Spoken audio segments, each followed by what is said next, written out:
कृष्ण नमस्कार दोस्तों, मैं हूं पिंकी और आप सभी का स्वागत करती हूं आपके अपने चैनल पिंकी की दुनिया में।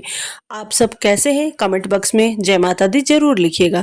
तो चलिए आज के इस वीडियो में हम विस्तार से जानेंगे वट सावित्री व्रत के बारे में और साथ ही यह भी जानेंगे कि साल 2026 में ये व्रत कब और है, पीरियड्स या मासिक धर्म के दौरान इस व्रत को कैसे करें। सबसे पहले आपको बता दें कि साल 2026 में ज्येष्ठ अमावस्या 16 मई दिन शनिवार को पड़ रही है, अर्थात इसी दिन वट सावित्री व्रत किया जाएगा।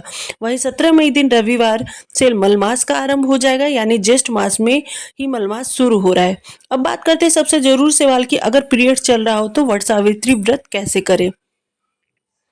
देखिए, अगर आपका 5 दिन पूरा हो चुका है तो आप पूरी तरह से ठीक हो चुके हैं, तो आप व्रत बिल्कुल ना छोड़ें। भगवान से क्षमा मांगकर अपने ऊपर थोड़ा सा गंगा जल छिड़ककर आप पूजा कर सकती हैं।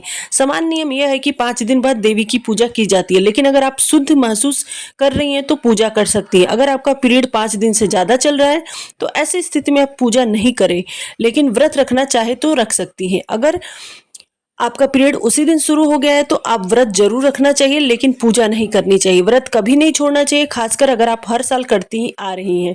पूजा की सामग्री आप अपने घर की किसी महिला या पड़ोस की महिला से चढ़वा सकती हैं।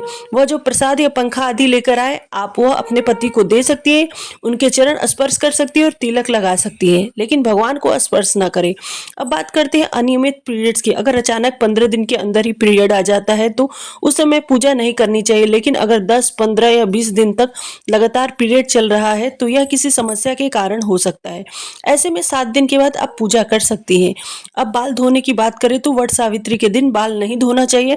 आप एक दिन पहले यानी रविवार को बाल धो सकती हैं। उस दिन कंघी भी धीरे धीरे करें, बाल ज्यादा ना टूटे। अब अगर कोई महिला पहली बार व्रत रखना चाहती है और उसी समय पीरियड है तो उसे व्रत नहीं उठाना चाहिए। पहली बार व्रत हमेशा शुद्ध अवस्था में ही शुरू करना चाहिए।